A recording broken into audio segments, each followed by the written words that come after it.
జై కాంగ్రెస్ గట్టిగా జై కాంగ్రెస్. ధన్యవాదాలు మిత్రులారా.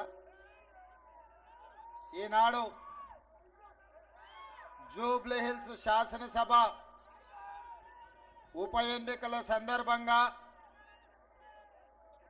శ్రీమతి సోనియా గాంధీ, శ్రీ మల్లికార్జున్ ఖర్గే గారు, మన అభిమాన నాయకుడు శ్రీ రాహుల్ గాంధీ గారు ఈనాడు మీ బిడ్డ, మీ పేదోళ్ళ బిడ్డ, మీ గల్లీలో మీ ముందు తిరిగిన బిడ్డ ఈనాడు పెద్దోడై కాంగ్రెస్ పార్టీ ఆశీర్వాదంతో ఈ ఉప ఎన్నికల్లో నవీన్ యాదవ్ శాసనసభ్యుడిగా ఎన్నికల బరిలో దిగడం జరిగింది.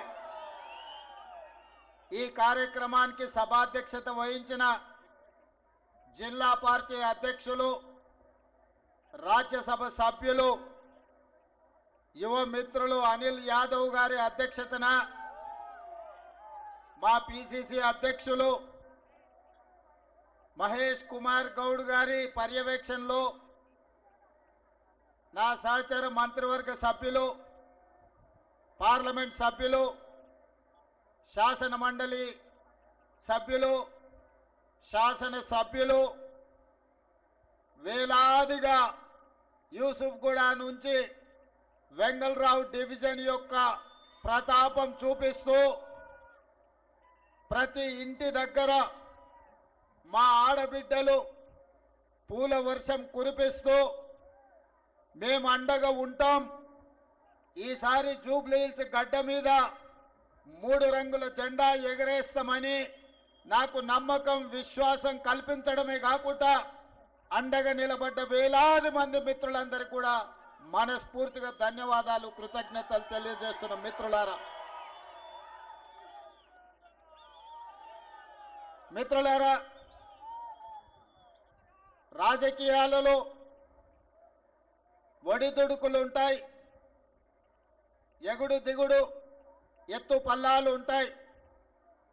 అవకాశం అన్నిసార్లు రాకపోవచ్చు, అవకాశం అందరికీ రాకపోవచ్చు.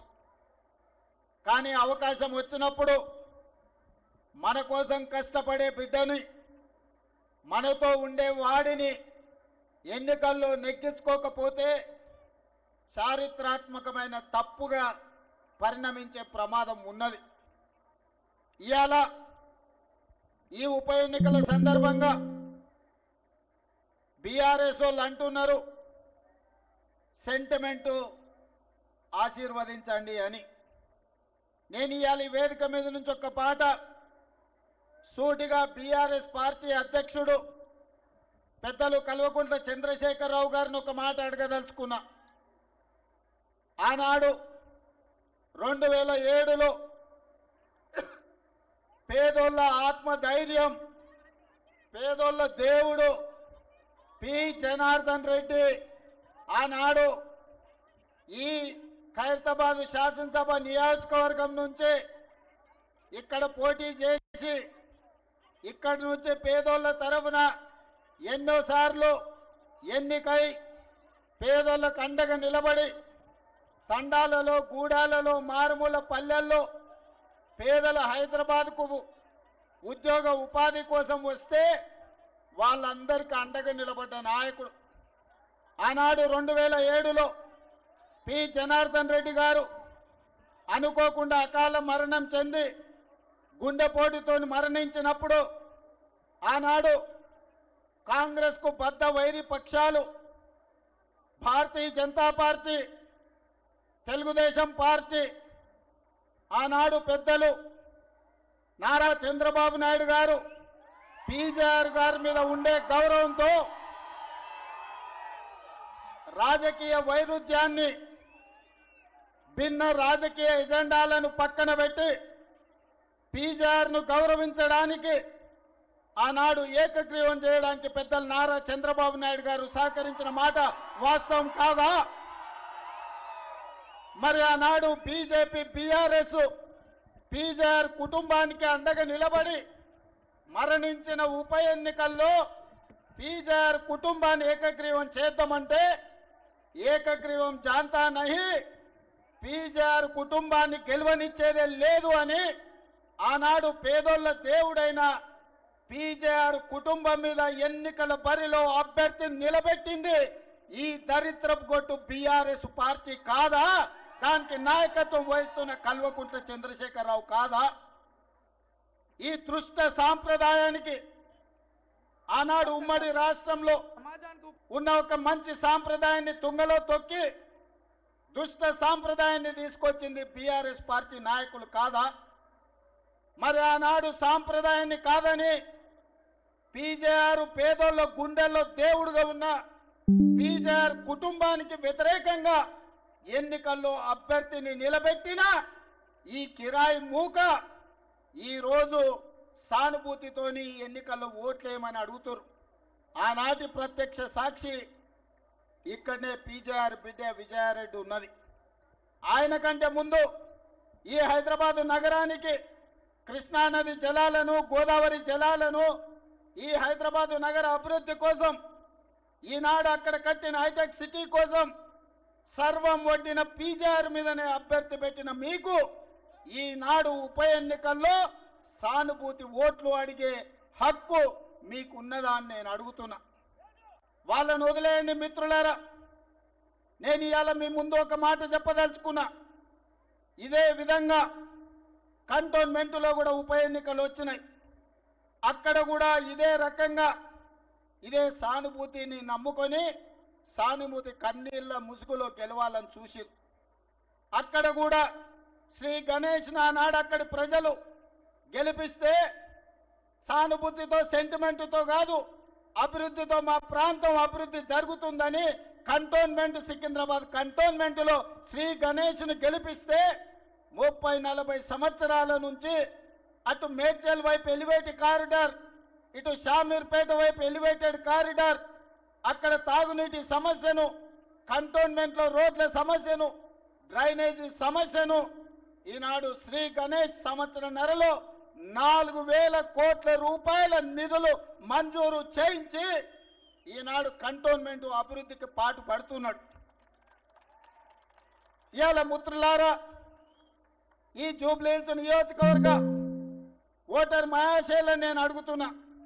2014, 2018, 2023 ఇదే అభ్యర్థిని ఇదే బీఆర్ఎస్ పార్టీని గెలిపించారు. జూబ్లీహిల్స్ ఎమ్మెల్యే వారే, మున్సిపల్ మంత్రి వారే, ముఖ్యమంత్రి వారే. మరి మీ ప్రాంత సమస్యలు ఎందుకు పరిష్కారం కాలేదు? ఏనాడైనా ఆనాటి మున్సిపల్ మంత్రి కానీ, ఆనాటి మాజీ ముఖ్యమంత్రి కానీ ఎన్నడైనా మీ పేదోళ్ళ దగ్గరకు వచ్చిండ్రా? జూబ్లీహిల్స్ ప్రజల మొహం చూసిండ్రా? ఏనాడైనా ఈడ మా సీనియర్ కార్మిక సోదరులుండు 10 ఏళ్లలో ఎన్నడన్నా మా సినిమా కార్మికులను ఆనాటి ముఖ్యమంత్రి ఎప్పుడైనా కలిసిండా? ఎన్నడైనా పలకరించిండా? మీ సమస్యలు ఎట్లున్నాయి? మీ పిల్లలు బడికి పోతుర్రా లేదా? మీకు షూటింగ్లలో ప్రమాదం వస్తే మీ గురించి ఎవరైనా పట్టించుకుంటున్నారా అని ఒకరోజు అడిగిండా? కనీసం వాళ్ళ ఆరోగ్యం దెబ్బతింటే దవాఖాన్లలో వాళ్లకు చిన్న సూది మందైనా ఏపియడానికి ఎప్పుడైనా వాళ్ళు ఆలోచన చేసిండ్రా? ఇవాళ అన్ని రకాలుగా ఈ నగరాన్ని అభివృద్ధి చేయాలని మేం ప్రయత్నం చేస్తుంటే ఈ ప్రాంతం నుంచి ఓట్లు వేయించుకొని ఈ సికింద్రాబాద్ పార్లమెంటు నుంచి 2 సార్లు ఎంపీగా గెలిచి 2 సార్లు మంత్రిగా అయిన నంగనాచి కిషన్ రెడ్డి మన మెట్రో రైలుకు అడ్డం పడుతున్నాడు. ఇవాళ మన మూసీ నది అభివృద్ధి కోసం అడ్డం పడుతున్నాడు. ఇవాళ ఈ హైదరాబాదు నగరాన్ని అభివృద్ధి చేయనిస్తే రేవంత్ రెడ్డికి, కాంగ్రెస్ పార్టీకి మంచి పేరు వస్తుంది, మాకు పుట్టగతులు ఉండవని బీఆర్ఎస్ వాళ్ళతోని కుమ్ముక్కై ఈరోజు ఈ నగర అభివృద్ధిని అడ్డుకుంటున్నాడు. ఇవాళ బీజేపీ బీఆర్ఎస్ది ఫెవికల్ బంధం.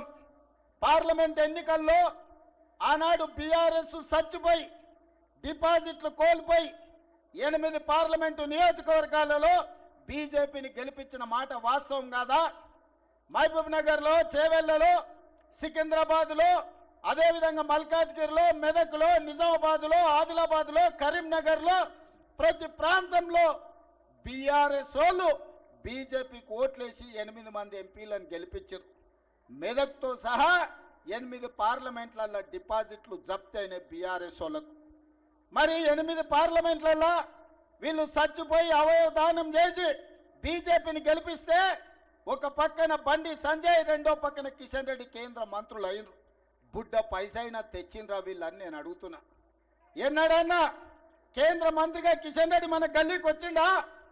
మన సమస్యలు అడిగిండా? మనం ఎట్లున్నారో చూసిండా?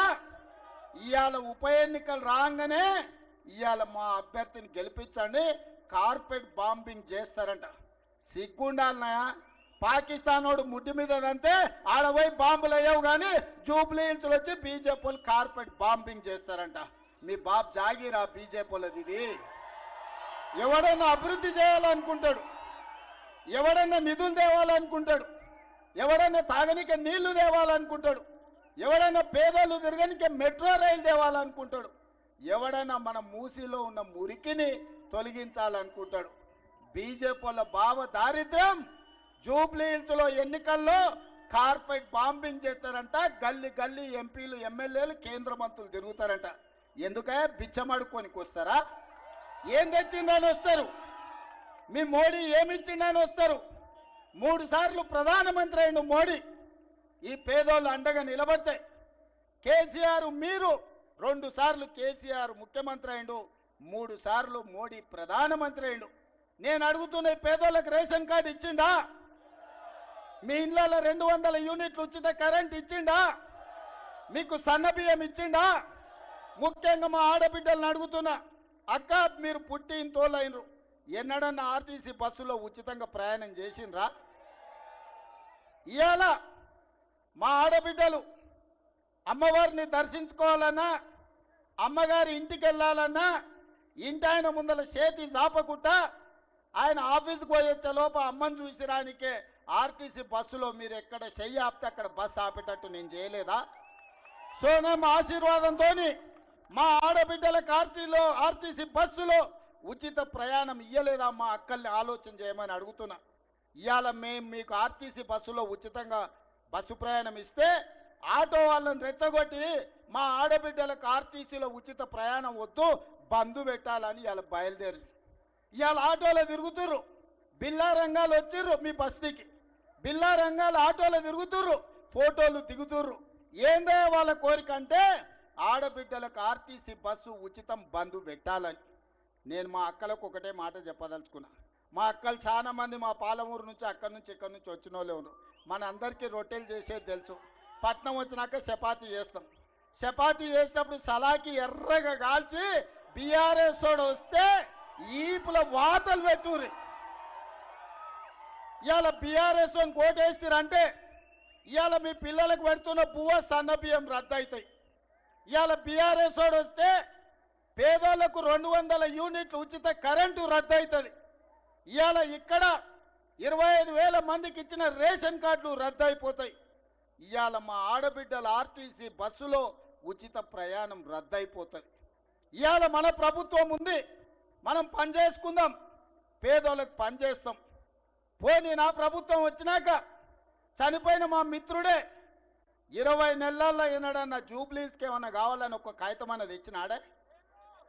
ఈ నియోజకవర్గాన్ని అభివృద్ధి కోసం, మీ డ్రైనేజీ కోసం, లేదా మీ బస్తీల సీసీ రోడ్ల కోసం ఇవాళ హైటెన్షన్ వైర్లు మీ బస్తీల మీద వెంగళరావు నగర్లా పేదోళ్ళ ఇళ్ల మీద నుంచి పోతున్నాయి. వాటిని పక్కకు తొలగించమని ఒక్క రోజైనా అసెంబ్లీలో మాట్లాడిండా? ఒక్కనాడైనా 3 సార్లు ఎమ్మెల్యే గెలిచిన పెద్ద మనిషి ఎన్నడైనా అసెంబ్లీలో మీ జూబ్లీహిల్స్ గురించి మాట్లాడిండా? ఈ జూబ్లీహిల్స్ అంటే ప్రపంచంలోనే ఫేమస్. జూబ్లీహిల్స్లో ప్రపంచంలో గుర్తుపట్టని వాళ్ళు లేరు. కానీ జూబ్లీహిల్స్ నుంచి ఎమ్మెల్యే 3 సార్లు గెలితే ఒక్కరోజైనా అసెంబ్లీలో మాట్లాడిండా?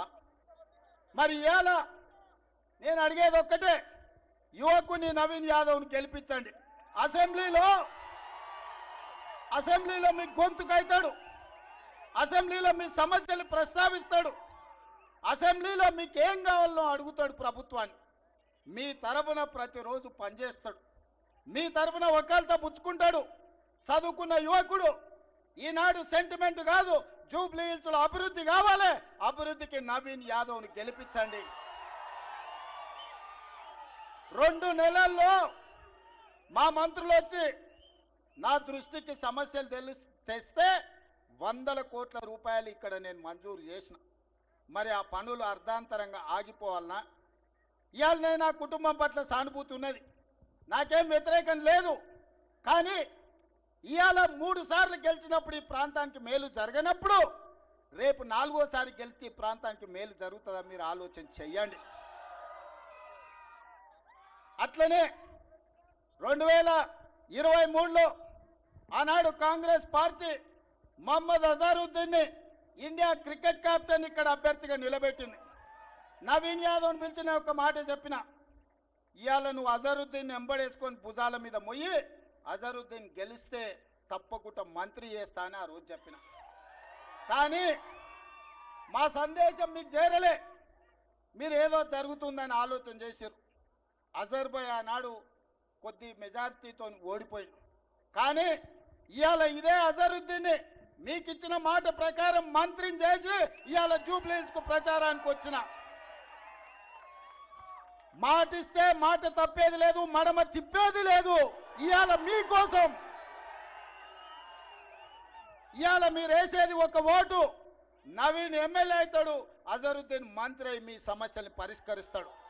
అజర్ భాయ్ आपकी जिम्मेदारी है, ये जुबली हिल्स असेंबली में गरीबों को जो भी जरूरत है आप मंत्री होकर हुकुम जारी करना, यहाँ का हर गरीब को आप मदद देना. इसीलिए आज सरकार सोनिया गांधी, राहुल गांधी, मल्लिकार्जुन खड़गे जी आपको मंत्री बना के आज जुबली हिल्स को भेज दिया. आज जुम्मा है, जुम्मे के दिन नमाज करके सबको वादा करो, ये जुबली हिल्स में जितने भी तकलीफ है, तकलीफ दूर करने के लिए एक नहीं दो सिपाही आपके सेवा में लगे रहेंगे. మిత్రులారా, ఇవాళ నేను ఒక్కటే మాట చెప్పదలుచుకున్నా, ఈ జూబ్లీ హిల్స్ లో గెలిపించండి. అభివృద్ధి అంటే ఏందో నేను చూపిస్తా, అభివృద్ధి ఎట్లా చేయాలో నేను చూపిస్తా. వర్షాలు వస్తే మీ బస్తీలు మునిగినాయి. నేను వచ్చిన మైత్రి వనంలో నేను వచ్చి బస్తీలు తిరిగిన, మీకు నీళ్ళల్లో మునిగిపోతే మీ కష్టాలలో మిమ్మల్ని ఆదుకోనికే నేను వచ్చిన. ముఖ్యమంత్రిగా ఉండి నేను మీ బస్తీలు తిరిగిన, మున్సిపల్ మంత్రిగా ఉన్నా ఆ పోరంబోకు ఆయన ఎప్పుడన్నా వచ్చిందా? ఇవాళ మీ పిల్లల భవిష్యత్తు కోసం గంజాయిని, డ్రగ్స్ ను నిషేధించాలంటున్నా. ఇవాళ గంజాయి, డ్రగ్స్ గురించి ఆలోచన చేస్తే లాగులో తొండలిడ్చి కొడతా అని నేను అంటున్నా. కానీ దీపావళి నాడు చిచ్చుబుట్లు కాల్చాల్సిన వాళ్ళు ఫామ్ హౌస్ల గంజాయి డ్రగ్స్ తో దొరికితే వాళ్ళ మీద కేసులు పెట్టొద్దంటారు. గంజాయి డ్రగ్స్ తో దొరికినోడు రౌడీనా, పేదల కోసం కష్టపడే నవీన్ యాదవ్ రౌడీనా? ఒక్కసారి ఆలోచన చెయ్యండి. ఇవాళ ఈ పోటీ జూబ్లీ హిల్స్ కు పరిమితం కాదు. ఇవాళ రాష్ట్రాన్ని 10 ఏళ్లు దోసుకొని రాష్ట్రాన్ని నిలువున పుంచి 1,00,000 కోట్లు కాళేశ్వరంలో మింగితే 3 ఏళ్ల కట్టుడు కూలుడు జరిగిపోయింది. ఆ దోపిడీ దొంగలు ఇవాళ జూబ్లీ హిల్స్ లో మళ్ళా ముసుగేసుకొని వచ్చిండ్రు. మిత్రులారా, ఈనాడు బీజేపీ, బీఆర్ఎస్ వాళ్ళ గురించి ఆలోచన చేయండి. అజరుద్దీన్ కు నేను మంత్రిస్తే, సోనియా గాంధీ మంత్రిస్తే బీజేపీ వాళ్ళకు కడుపు నొప్పి ఎందుకు, బీఆర్ఎస్ వాళ్ళకు దుఃఖం ఎందుకని నేను అడుగుతున్నా. ఒక మైనారిటీ మంత్రి ఉండొద్దా? ఇండియాని గెలిపించిన, ఇండియా కెప్టెన్, వరల్డ్ కప్ తెచ్చిన అజరుద్దీన్ ఇండియాకు నాయకత్వం వహించినోడు ఇవాళ తెలంగాణ రాష్ట్రంలో మంత్రిగా ఉండొద్దా? ఇవాళ ఆలోచన చేయండి సోదరులారా. మా సినీ కార్మికుల కోసం నేను మొన్న మాట ఇచ్చిన, ఇవాళ చెప్తున్నా, నేను తప్పకుండా మీ పిల్లలకు నాణ్యమైన విద్యను అందించే బాధ్యత నాది, మిమ్మల్ని ఆదుకునే బాధ్యత నాది, మీకు ఆరోగ్య భద్రత కల్పించే బాధ్యత నాది. ఇవన్నీ పనులు చేయాలంటే నాకు ఒక భుజం ఉండాలి, నాకు ఒక తోడు ఉండాలి. నాకు ఒక కుడి భుజాన్ని జూబ్లీ హిల్స్ నుంచి ఇవ్వండి. మీ సమస్యల పరిష్కారం కోసం నవీన్ యాదవ్ను మీ తోడుగా పెట్టుకోండి. నా దృష్టికి వచ్చిన ప్రతి సమస్యను పరిష్కరించే బాధ్యత నేను తీసుకుంటా. వెంగళరావు నగర్ నుంచి మా కిలార్ మనోహర్ గాని మిగతా చాలా మంది మిత్రులు ఇవాళ అండగా నిలబడడానికి ముందుకు వచ్చారు. అదేవిధంగా మైత్రి వనంలో అన్న పెద్దలు నందమూరి తారక రామారావు గారి విగ్రహాన్ని పెట్టాలని నాది బాధ్యత. పెద్దలు నందమూరి తారక రామారావు గారి విగ్రహాన్ని కాదు, ఆ విగ్రహాన్ని తెలంగాణ రాష్ట్ర ముఖ్యమంత్రిగా నేనొచ్చి ప్రారంభిస్తా. అన్న పెద్దలు నందమూరి తారక రామారావు గారు మనందరికీ ఆదర్శనీయుడు. రాజకీయాలకు అతీతంగా పెద్ద ఆయనని గౌరవించుకునే బాధ్యత మన అందరి మీద ఉన్నది. మీకందరికి మాట ఇస్తున్నా, మీ బస్తీలకు అండగా నిలబడతాం. యువకుడిని నవీన్ యాదవ్ని గెలిపించండి. రాబోయే 40 ఏళ్ళు మీ సేవలో ఉంటాడు, మీకు అండగా ఉంటాడు. గల్లీ గల్లీ తెలిసినోడు, ప్రతి ఇంటికి పరిచయం ఉన్నోడు నవీన్ యాదవ్ను మీరందరూ అఖండమైన మెజార్టీతో గెలిపిస్తారా? గెలిపిస్తారా? మాట ఇస్తున్నారా? మాట ఇస్తున్నారా? మాట ఇస్తున్నారా? ఆ వెనకాల ఉన్న వాళ్ళు ఇస్తున్నారా? ఇక్కడ ఉన్న వాళ్ళు ఇస్తున్నారా? కనుచూపు మేరకు అయ్యప్పలు ఇస్తున్నారా? అయ్యప్పల ఆశీర్వాదం ఉన్నది కదా. మా అయ్యప్పలతో సహా అందరు ఆశీర్వాదం ఉన్నది. అందరూ ఒక్కసారి చేయి పైకెత్తండి. 2 చేతులు ఉన్న వాళ్ళు 2 ఎత్తండి. జై కాంగ్రెస్, జై జై కాంగ్రెస్. ధన్యవాదాలు సోదరులారా.